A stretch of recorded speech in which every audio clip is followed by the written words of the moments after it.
कहानी की शुरुआत में हम एक ब्लैक आदमी को देखते हैं जो आधी रात को एक सुनसान सड़क पर गुजर रहा होता है। वो रास्ता भटक गया था, इसलिए वो फोन पर किसी से एड्रेस पूछ रहा होता है। तभी अचानक एक सफेद कार उसका पीछा करने लगती है और जल्दी उस ब्लैक आदमी को पता चल जाता है कि कोई उसका पीछा कर रहा है।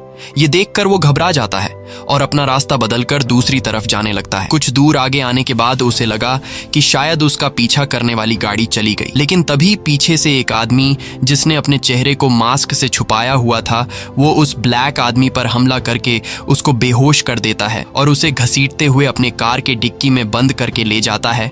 अब यहाँ सीन कट होता है और हम एक दूसरे ब्लैक आदमी को देखते हैं जिसका नाम क्रिस है। वहीं हम क्रिस की गर्लफ्रेंड रोज को देखते हैं। इन दोनों की जोड़ी बिल्कुल भी मैच नहीं हो रही थी क्योंकि क्रिस ब्लैक था और रोज व्हाइट, लेकिन कलर में चेंजिंग होने के बावजूद भी ये दोनों एक दूसरे से बहुत ज्यादा प्यार करते थे। रोज को क्रिस की काफी ज्यादा फिक्र थी और वो क्रिस से कहती है कि तुम मेरे पहले बॉयफ्रेंड हो, लेकिन क्रिस आज थोड़ा नर्वस है क्योंकि वो रोज के पेरेंट्स से पहली बार मिलने जाने वाला है। दरअसल रोज के पेरेंट्स जिस शहर में रहते हैं वहाँ के लोग ब्लैक लोगों से नफरत करते हैं और रोज ने अपने घर वालों को ये नहीं बताया है कि उसका बॉयफ्रेंड ब्लैक है। क्रिस अपनी गर्लफ्रेंड रोज से कहता है कि तुमने अपने पेरेंट्स को बताया भी है कि मैं एक ब्लैक हूँ। तब रोज उसे समझाती है कि मेरे पेरेंट्स काफी पढ़े लिखे हैं और उन्हें इंसान के कलर या जाति से कोई फर्क नहीं पड़ता। इसके बाद यह दोनों गाड़ी में बैठकर निकल पड़ते हैं। रास्ते में क्रिस स्मोक करने की कोशिश करता है, तब रोज उसकी सिगरेट बाहर फेंक देती है क्योंकि यह सेहत के लिए अच्छी चीज नहीं थी। कुछ दूर आगे जाने के बाद क्रिस अपने दोस्त रॉड को कॉल करता है जो कि एक डिटेक्टिव है। क्रिस उसे बताता है कि मैं रोज के पेरेंट्स से मिलने जा रहा हूँ, जिस दौरान मुझे वहाँ कुछ दिन गुजारने पड़ेंगे, इसलिए तुम मेरे कुत्ते का ख्याल रखना। डिटेक्टिव मजाक में क्रिस से कहता है कि गोरी लड़की के साथ उसके घर अकेले मत जाओ, क्या पता उसने तुम्हारे लिए कोई जाल बिछाया हो। ये सुनकर क्रिस मुस्कुराता है और फोन काट देता है। अब ये दोनों सफर को एंजॉय करते हुए बातचीत करने लगते हैं और तभी अचानक एक हिरन इनकी कार के सामने आ जाती है और कार के टकराने से उसकी मौत हो जाती है। अब ये लोग एक पुलिस वाले को कॉल करके यहाँ बुलाते हैं और पुलिस वाला क्रिस से उसकी लाइसेंस आईडी मांगता है, जिस पर रोज भड़क जाती है क्योंकि ड्राइव तो रोज कर रही थी और पुलिस क्रिस से आईडी सिर्फ इसलिए मांग रहा है क्योंकि वो ब्लैक है। क्रिस जब देखता है कि रोज को मेरी इतनी फिक्र है तो उसका रोज के लिए प्यार और भी ज्यादा बढ़ जाता है। इसके बाद यह दोनों गाड़ी में बैठकर घर की तरफ रवाना हो जाते हैं और कुछ ही देर बाद यह लोग घर पहुंच जाते हैं जहां दरवाजे पर ही रोज के पिता और उसकी मॉम क्रिस के स्वागत के लिए खड़ी होती है। ये सब देखकर क्रिस काफी खुश होता है क्योंकि पहले तो उससे लग रहा था कि रोज के पेरेंट्स एक ब्लैक आदमी को देखकर रोज का उससे ब्रेकअप करवा लेंगे, लेकिन रोज के पेरेंट्स को ब्लैक लोग काफी पसंद थे और यहाँ तक कि रोज का फादर कहता है कि अगर मेरे बस में होता तो मैं अमेरिका का प्रेसिडेंट फिर से बराक ओबामा को बनाता। क्रिस यहाँ रोज के पिता डीन को रास्ते में होने वाले एक्सीडेंट के बारे में बताता है। तब डीन कहता है कि तुमने हिरन को मारकर अच्छा ही किया क्योंकि हिरन की तादाद दिन पर दिन बढ़ती जा रही है। इसके बाद डीन क्रिस को घर का टूर देने लगता है और उसे अपने फादर की तस्वीर दिखाता है जिन्होंने ओलंपिक्स में रेस की थी, लेकिन वो रेस में दूसरे नंबर पर आए थे और पहले नंबर पर एक ब्लैक प्लेयर आया था। फिर वो उसे रोज की मॉम मिसी का ऑफिस दिखाता है जो कि एक साइकाइट्रिस्ट है। साथ ही डीन क्रिस से कहता है कि मैं खुद भी एक न्यूरोसर्जन हूँ। वहीं बातें करते हुए जब यह लोग बाहर गार्डन में आते हैं तब क्रिस इस घर के नौकर वॉल्टर को देखता है और इस घर की कुक जॉर्जिना को देखता है जो कि दोनों ब्लैक हैं। अब इससे पहले कि क्रिस सोचे कि इन गोरों की फैमिली ने जानबूझकर ब्लैक्स को नौकर रखा हुआ है, तभी डीन बताता है कि इन दोनों को रोज के दादा और दादी की देखभाल करने के लिए रखा गया था और जब दादा दादी की डेथ हुई तो मैंने इन दोनों को जॉब से नहीं निकाला बल्कि उन्हें भी अपने परिवार का हिस्सा बना लिया। यह सुनकर क्रिस को काफी अच्छा लगता है और मन ही मन क्रिस सोचता है कि यह लोग कितने नेक दिल हैं। यहाँ हम ऑडियंस देखते हैं कि रोज की फैमिली हद से ज्यादा क्रिस के साथ अच्छे से पेश आ रही है। इसके बाद यह पूरी फैमिली ड्रिंक के लिए टेबल पर बैठती है। तब घर की नौकरानी जॉर्जिना क्रिस के ग्लास में ड्रिंक भरने लगती है, लेकिन ग्लास में ड्रिंक भरते हुए वो सोच में चली जाती है और क्रिस के ग्लास में ड्रिंक फुल होने के बावजूद भी वो शराब डालती जा रही होती है। ये देखकर क्रिस को कुछ अजीब लगता है। तब रोज की मॉम मिसी जॉर्जिना को जाकर आराम करने के लिए बोलती है। इसके बाद डीन क्रिस से उसके पेरेंट्स के बारे में पूछता है। तब क्रिस बताता है कि जब वो छोटा था तब उसकी मॉम एक कार एक्सीडेंट में मारी गई थी और मेरे फादर ने दूसरी शादी कर ली और अब मैं अकेला रहता हूँ। ये सुनकर डीन के चेहरे पर हमें खुशी नजर आती है और वह समझ जाता है कि क्रिस अब इस दुनिया में अकेला है और पीछे उसका कोई भी पूछने वाला नहीं। तब डीन क्रिस से पूछता है कि क्या तुम सिगरेट पीते हो, जिस पर क्रिस कहता है हाँ, लेकिन मैं यह आदत जल्द ही छोड़ना चाहता हूँ। तब डीन कहता है कि अगर तुम सिगरेट पीना छोड़ना चाहते हो तो तुम्हें रोज की मॉम मिसी से मदद ले सकते हो। क्रिस पूछता है वो कैसे, जिस पर डीन उसे बताता है कि पहले मैं भी सिगरेट पिया करता था, लेकिन जब मिसी ने मुझे हिप्नोटाइज किया तब से मुझे सिगरेट पीने से घिन आती है। मिसी क्रिस से कहती है कि अगर तुम चाहो तो मैं तुम्हें हिप्नोटाइज करके तुम्हारी ये सिगरेट की लत हमेशा के लिए छुड़वा सकती हूँ, लेकिन क्रिस समझदारी से मना कर देता है। कुछ देर बाद रोज का भाई जेरी भी वहां आ जाता है और जब यह लोग रात को डिनर कर रहे होते हैं तब क्रिस देखता है कि इस घर की नौकरानी उसे अजीब तरह से घूर रही है। क्रिस इस पर ज्यादा ध्यान नहीं देता और डिनर करने लगता है। डिनर के दौरान जेरी क्रिस से काफी अजीब सवाल पूछने लगता है कि तुम्हें बास्केटबॉल खेलना आता है और तुम्हें एक MMA फाइटर होना चाहिए था। साथ ही वह क्रिस को फाइट के लिए चैलेंज करता है, लेकिन बाकी लोग उसे चुपचाप बैठने को बोलते हैं। डिनर के बाद रोज काफी गुस्से में होती है क्योंकि आज उसकी फैमिली थोड़ा अजीब बिहेव कर रही थी, इसलिए रोज क्रिस से अपने भाई के बिहेवियर के लिए माफी मांगती है, लेकिन क्रिस इन बातों को दिल पर नहीं लेता। रात को रोज तो सो जाती है, लेकिन क्रिस को नींद नहीं आती, इसलिए वह सिगरेट पीने के लिए घर से बाहर जाता है। तभी वह देखता है कि घर का नौकर वॉल्टर बहुत तेजी से भागता हुआ उसकी तरफ आता है और मुड़कर दूसरी तरफ चला जाता है। वही क्रिस जब अपनी नजर घर की तरफ घुमाता है तब वह देखता है कि घर की नौकरानी भी जागी हुई है, जो उसे काफी अजीब नजरों से घूरती जा रही है। ये सब देखकर क्रिस घबरा जाता है और सीधा वापस घर के अंदर चला जाता है। घर के अंदर जाते ही अचानक मिसी लाइट ऑन करके क्रिस से कहती है, तुम जानते भी हो कि सिगरेट सेहत के लिए अच्छी नहीं है। वह क्रिस को अपने पास बुलाकर कहती है कि आओ आज मैं तुम्हारी ये सिगरेट की आदत छुड़ा दूं। क्रिस मिसी की बातों को हल्के में लेकर उसके सामने बैठ जाता है और सोचता है कि जो आदत मैं पिछले कई सालों से छोड़ने की कोशिश कर रहा हूँ वह इतनी आसानी से यह औरत मुझसे कैसे छुड़ा पाएगी। मिसी के हाथ में एक कप और चम्मच थी जिसे वह लगातार घुमाए जा रही थी। अब मिसी क्रिस से उस रात के बारे में पूछती है जब उसकी मॉम की मौत हुई थी। क्रिस को उस बारे में कोई भी बात नहीं करनी थी, लेकिन जैसे ही मिसी चम्मच को कप में तेजी से घुमाती है तब क्रिस उसे जवाब देने लगता है और जो मिसी पूछती है क्रिस ना चाहते हुए भी चुपचाप उसका जवाब दे देता है। असल में क्रिस को पता भी नहीं चलता और मिसी सिर्फ चम्मच की आवाज से क्रिस को हिप्नोटाइज कर लेती है। क्रिस को भी कुछ समझ नहीं आ रहा होता कि उसके साथ यह क्या हो रहा है और कुछ ही देर बाद मिसी क्रिस को पूरी तरह से कंट्रोल करके उसे एक संकन प्लेस में भेज देती है। अब इस कंडीशन में क्रिस अपनी बॉडी से पूरा कंट्रोल खो देता है और पैरालाइज हो जाता है। वह मिसी की बातें सुन और देख तो पा रहा था, लेकिन बोल या हिल नहीं सकता था और धीरे धीरे वो एक अंधेरी दुनिया में जाने लगता है। अगली सुबह एक झटके से क्रिस की आंखें खुलती हैं। तब वो अपने आसपास नजर घुमाता है और वो देखता है कि यह तो उसका अपना ही रूम है, जिसे देखकर वो समझ जाता है कि यह एक बुरा सपना था। इसके बाद क्रिस अपने मोबाइल को चार्जिंग पर लगाकर जंगल में फोटो शूट के लिए चला जाता है और जब वो वापस आता है तो वह देखता है कि घर की नौकरानी जॉर्जिना आईने में खुद को संवार रही है। ये देखकर क्रिस जल्दी से अपना कैमरा निकालकर उसकी फोटो लेने लगता है, लेकिन पलक झपकते ही जॉर्जिना कहीं गायब हो जाती है। वहीं पास में घर का माली वॉल्टर लकड़ियां काट रहा होता है। तब क्रिस सीधा उसके पास जाता है और उससे बातें करने लगता है, लेकिन वॉल्टर काफी अजीब तरह से बातें करता है। मतलब वह जवान होकर भी किसी बूढ़े आदमी की तरह बातें कर रहा था। वह क्रिस से कहता है कि मैं कल तुम्हें डराना नहीं चाहता था, लेकिन वो टाइम मेरा एक्सरसाइज करने का था। इसके बाद वह क्रिस से पूछता है कि तुम्हारा मिसी के साथ हिप्नोटाइज का सेशन कैसा रहा। ये सुनकर क्रिस को झटका लगता है और क्रिस समझ जाता है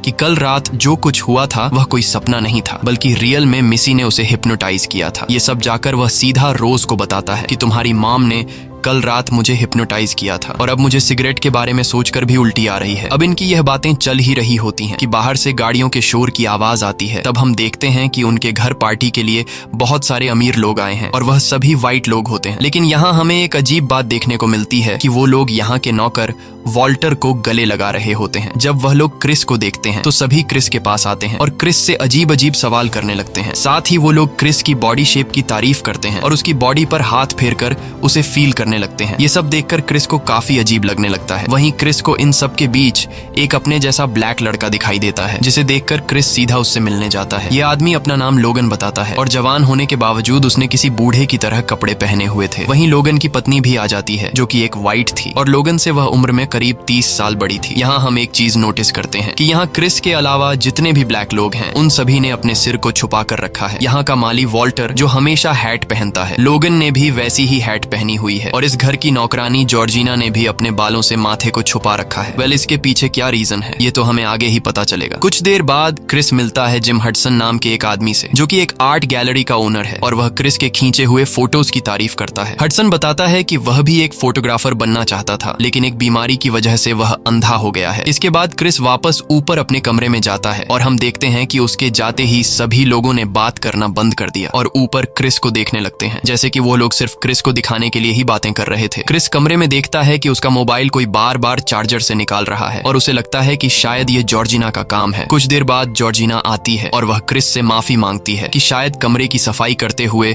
मुझसे गलती से तुम्हारे मोबाइल का चार्जिंग केबल निकल गया। क्रिस कहता है कोई बात नहीं और मैंने तुम्हारी शिकायत नहीं की। अब क्रिस को लगता है कि जॉर्जिना भी एक ब्लैक है, इसलिए वह उसे अपने मन की बात बताते हुए कहता है कि मुझे इन व्हाइट लोगों के बीच रहने में डर लग रहा है। ये सुनते ही जॉर्जिना को कुछ अजीब सा होने लगता है और ऐसा लगता है जैसे वह क्रिस को कुछ बताना चाहती है, लेकिन वह बता नहीं पा रही होती है। वह कहती है कि तुम डरो मत, यह परिवार बहुत ही अच्छा है और हमारा बहुत ही अच्छा ख्याल रखते हैं। ये सब कहते हुए वह हंसने लगती है, लेकिन हम देखते हैं कि हंसते दौरान उसकी आंखों से आंसू निकल रहे हैं। यह सब देखकर क्रिस को लगता है कि शायद जॉर्जिना की दिमागी हालत ठीक नहीं है। थोड़ी देर बाद क्रिस अपने दोस्त डिटेक्टिव को कॉल करके उसे सब कुछ बता देता है कि कैसे रात को उसे हिप्नोटाइज किया गया था और कैसे यहाँ के सभी ब्लैक लोग बूढ़े लोगों की तरह बिहेव कर रहे हैं। ये सुनते ही डिटेक्टिव क्रिस को वहां से निकल जाने को बोलता है। वो कहता है कि ये गोरे लोग तुम्हें हिप्नोटाइज करके अपना गुलाम बना लेंगे, इसलिए जल्दी वहां से निकल जाओ। लेकिन क्रिस उस बात को ज्यादा सीरियसली नहीं लेता और बाहर जाकर गोरे लोगों के साथ पार्टी में शामिल हो जाता है। यहाँ क्रिस चुपचाप अपने मोबाइल से लोगन की फोटो लेने लगता है, लेकिन फोटो लेने के समय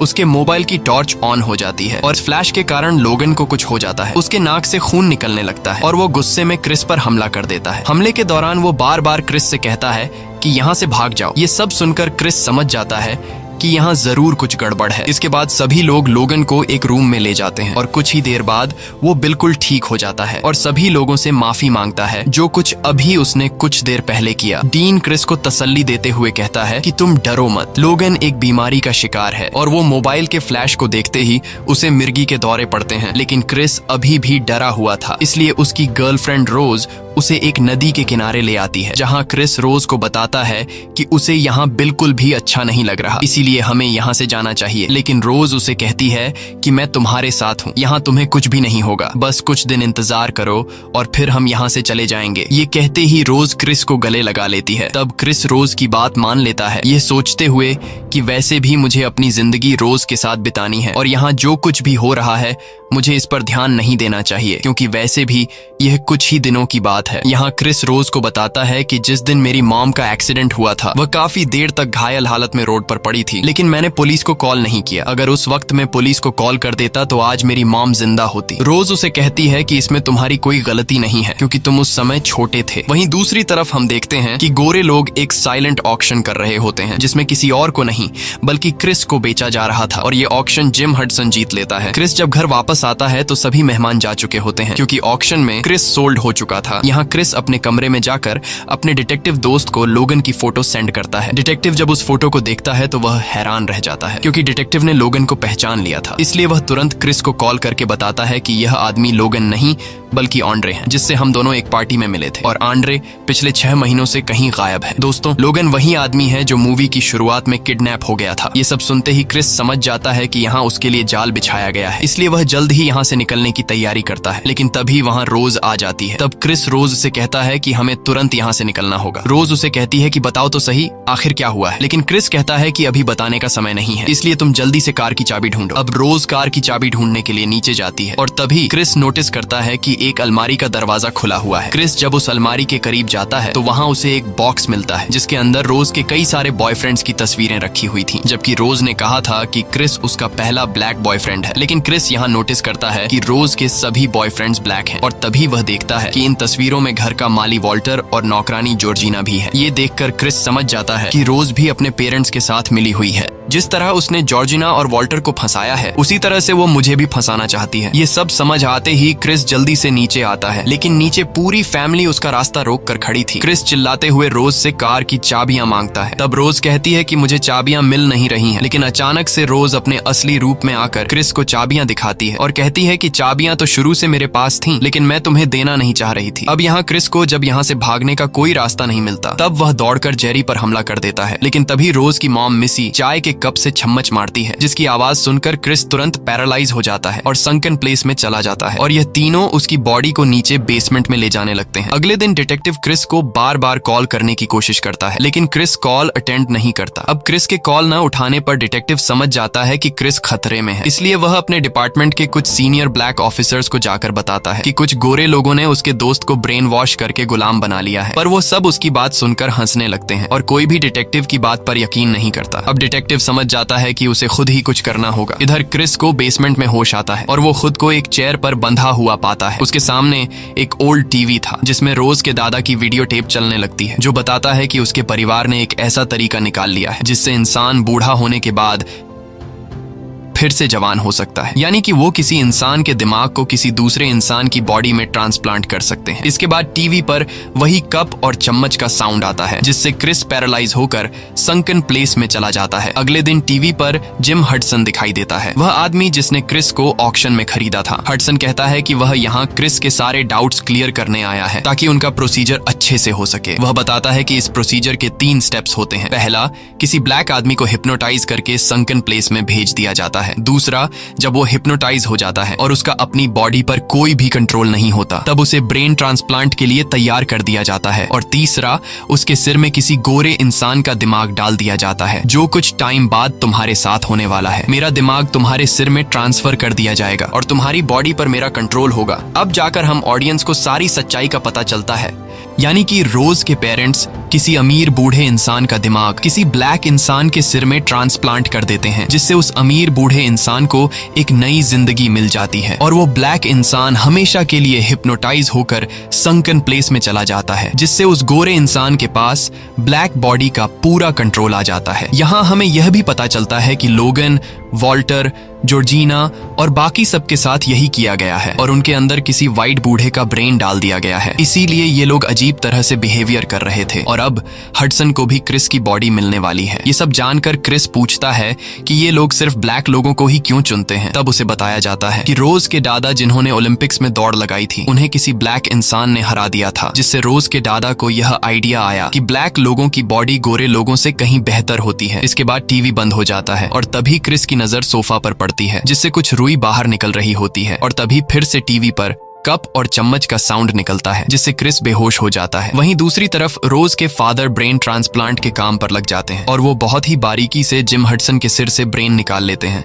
और क्रिस के सिर में ट्रांसप्लांट करने के लिए रेडी कर देते हैं। अब बारी थी क्रिस को ऑपरेशन थिएटर में ले जाकर उसके सिर में हडसन का दिमाग लगाने की, इसलिए रोज का भाई जेरी क्रिस को लेने के लिए आता है और वह क्रिस के हाथ खोलकर जैसे ही दूसरी तरफ मुड़ता है, तभी पीछे से क्रिस किसी भारी चीज से उसके सिर पर वार करके उसे बेहोश कर देता है। यहाँ हमें पता चलता है कि जिस सोफे पर क्रिस बैठा हुआ था, उसकी रुई उसने अपने कान में ठूंस ली थी, जिस वजह से कप और चम्मच वाली आवाज उसे सुनाई ही नहीं दी और क्रिस बेहोश होने का नाटक कर रहा था। वहीं डीन अपने बेटे को ढूंढने के लिए बाहर आता है कि इतने देर से वह क्यों नहीं आया, पर तभी क्रिस एक हिरन का स्टैच्यू उठाकर सीधा डीन के पेट में घोंप देता है, जिससे डीन की वहीं पर मौत हो जाती है। अब क्रिस यहाँ से भागने के लिए जैसे ही मेन डोर पर पहुंचता है तो वहां मिसी खड़ी होती है और मिसी समझ जाती है कि क्रिस हिप्नोटाइज नहीं हुआ है, इसलिए वह टेबल पर रखा चाय की प्याली और चम्मच की तरफ दौड़ती है। लेकिन उससे पहले कि वह इस चम्मच और प्याली को उठा पाती, क्रिस प्याली को धक्का देकर तोड़ देता है। अब चम्मच और प्याली के बिना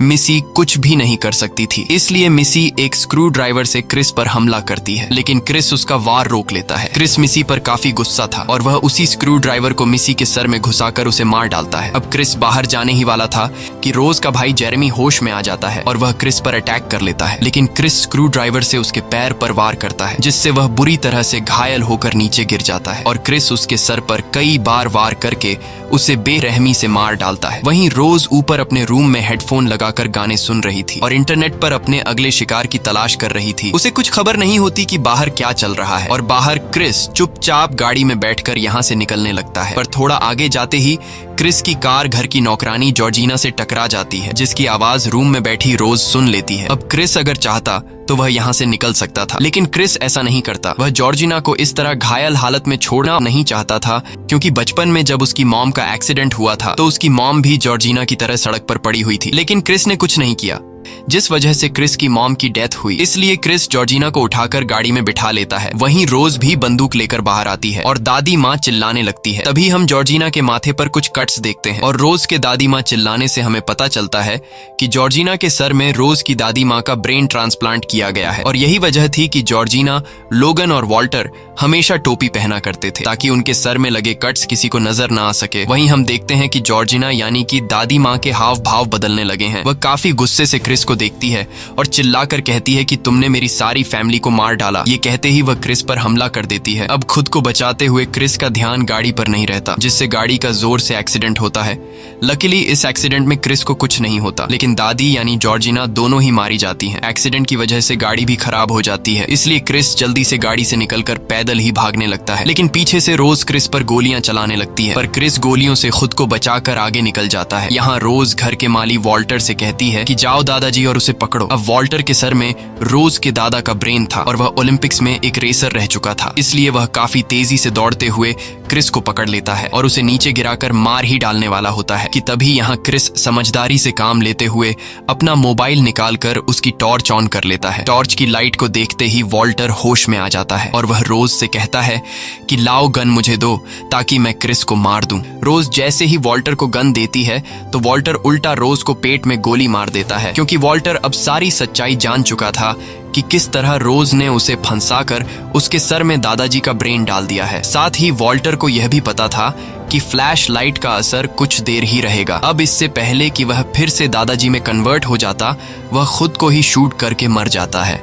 वहीं रोज अभी भी जिंदा थी और वह गन उठाने की कोशिश कर रही थी, लेकिन क्रिस उससे गन दूर कर लेता है। अब यहाँ रोज फिर से क्रिस को अपनी बातों में फंसाने की कोशिश करती है और कहती है कि मैं तुमसे बहुत ज्यादा प्यार करती हूँ। लेकिन इस बार क्रिस उसकी बातों में नहीं आता और वह रोज का गला दबाकर उसे मारने ही वाला होता है कि तभी पीछे से पुलिस की कार आ जाती है, जिसे देखकर रोज खुश हो जाती है, क्योंकि उसे लग रहा था कि पुलिस उसे बचा लेगी। लेकिन यहाँ हम देखते हैं कि उस कार में कोई और नहीं बल्कि क्रिस का जिगरी दोस्त डिटेक्टिव होता है और वह क्रिस को अपने साथ यहाँ से ले जाता है। वहीं रोज सड़क पर पड़ी पड़ी ही दम तोड़ देती है। इसी के साथ ये कहानी खत्म हो जाती है। अगर आपको ये वीडियो अच्छी लगी हो तो हमारे चैनल को सब्सक्राइब और वीडियो को लाइक जरूर कीजिएगा।